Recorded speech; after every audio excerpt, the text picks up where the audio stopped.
Welcome to History Uncovered, where we delve into the stories and events that have shaped our world. If you're a fan of history and love learning about the people and events that have shaped our world, then be sure to hit that subscribe button below. We release new videos every day, so you'll always have something new to discover. By subscribing, you'll be the first to know when our latest episodes are released, and you'll be supporting us in our mission to bring fascinating stories from the past to a wider audience. If you have ideas of what we should make a video about next, let us know in the comment section. In this episode, we're going to explore the life of one of the most influential rulers in European history, William the Conqueror. In the 11th century, Europe was a patchwork of small kingdoms constantly vying for power and territory. William was born into this turbulent world in 1028 in Val-ès, Normandy. His father was Duke Robert I, and his mother was Herleva, a commoner. William's childhood was far from typical. He was raised by his mother, as his father was absent for most of his life. As a result, he received little formal education, but he learned valuable skills from his mother's family, who were wealthy merchants. William's rise to power was anything but certain. In 1035, his father died while on a pilgrimage to Jerusalem, and his 8-year-old son became the new Duke of Normandy. This put William in a precarious position, as many of the neighboring nobles saw him as an easy target. However, William was a clever and resourceful leader from a young age, and he managed to hold on to his power.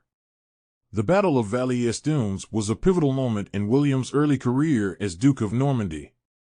The battle took place in 1047, when William was still a young man and had only recently come to power after the death of his father, Robert the Magnificent.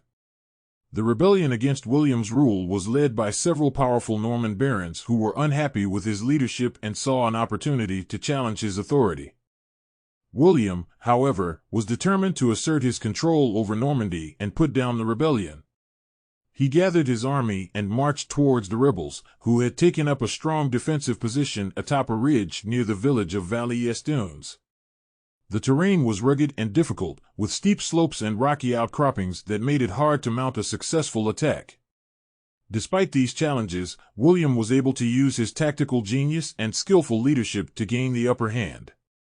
He divided his army into two wings, with one attacking from the front while the other circled around to attack the rebels from the rear.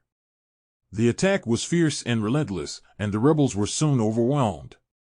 Many were killed in the fighting, while others fled in panic from the battlefield. The Battle of Val-ès-Dunes was a resounding victory for William and his army. It demonstrated his military prowess and his ability to overcome significant obstacles in the pursuit of his goals. More importantly, it allowed him to consolidate his authority over Normandy and establish himself as a powerful ruler capable of defending his realm against all challengers. From this point on, William would be seen as a strong and capable leader, capable of enforcing his will and maintaining order in his realm. In 1051, William married Matilda of Flanders, who came from a wealthy and powerful family. This marriage helped to strengthen William's position, as it brought him into the orbit of some of the most influential rulers in Europe. William's greatest ambition, however, was to conquer England. He believed that he had a legitimate claim to the English throne, as he was a distant cousin of the previous king, Edward the Confessor. However, when Edward died without an heir, Harold Godwin's son seized the throne for himself. The Battle of Hastings was one of the most famous battles in English history, and it was the culminating event of William the Conqueror's long struggle to gain control of England. The battle took place on October 14, 1066, near the town of Hastings in southern England. William had invaded England earlier that year, following the death of King Edward the Confessor, and he claimed that he was the rightful heir to the English throne. His claim was challenged by Harold Godwin's son, who had been crowned king shortly after Edward's death. The battle was a fierce and bloody affair, with both sides fighting tenaciously for control of the field. Harold's army was composed mainly of infantry and included many skilled archers, while William's army was more balanced and included both cavalry and infantry. The battle began with a massive volley of arrows from Harold's archers, which caused significant damage to the Norman army. However, William's knights charged forward and engaged the English infantry in hand-to-hand combat. The battle raged for several hours, with neither side able to gain a clear advantage. However, the tide of the battle turned when a false rumor spread that William had been killed. This caused many of the English soldiers to break ranks and flee the field, leaving Harold and his most loyal troops vastly outnumbered. In the end, Harold was killed, and his army was decisively defeated. The Battle of Hastings was a pivotal moment in English history, as it marked the end of Anglo-Saxon rule and the beginning of Norman rule.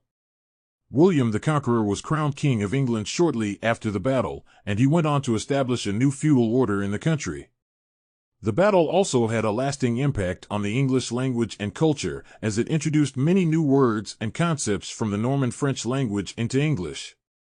William's reign in England was marked by a number of significant achievements. He commissioned the construction of several impressive castles, including the Tower of London, which still stands today. He also implemented a number of legal and administrative reforms that helped to strengthen the central government and establish a more stable society. One of William's most significant achievements was the Domesday Book, a comprehensive survey of all the land and property in England. The purpose of the survey was to help William better assess and collect taxes from his subjects, but it also served as a valuable historical record of England at the time. Despite his many accomplishments, William's rule was also marked by violence and repression, particularly in his dealings with the English nobility. He famously introduced the concept of forest law, which made it a crime to hunt in royal forests, and he ordered the construction of motte-and-bailey castles which were used to intimidate and control the local population. William's legacy is somewhat controversial. Some view him as a heroic conqueror who brought order and stability to England, while others see him as a brutal oppressor who subjugated the native population. Regardless of one's opinion of him, there's no denying that William the Conqueror played a pivotal role in shaping the course of English history and had a profound impact on the development of Europe as a whole. In conclusion, William the Conqueror was a complex and multifaceted figure, whose life and legacy continue to fascinate historians and scholars to this day. He was a cunning and ambitious ruler, who managed to overcome significant challenges and establish himself as one of the most powerful leaders in Europe. However, his rule was also marked by violence, repression, and a disregard for the rights and freedoms of his subjects. Thank you for watching this episode of History Uncovered. If you found this video informative and engaging, please like and subscribe to our channel for more fascinating stories from the past. And don't forget to ring the bell for notifications so that you never miss a new video. Join us next time as we uncover more hidden treasures from the pages of history.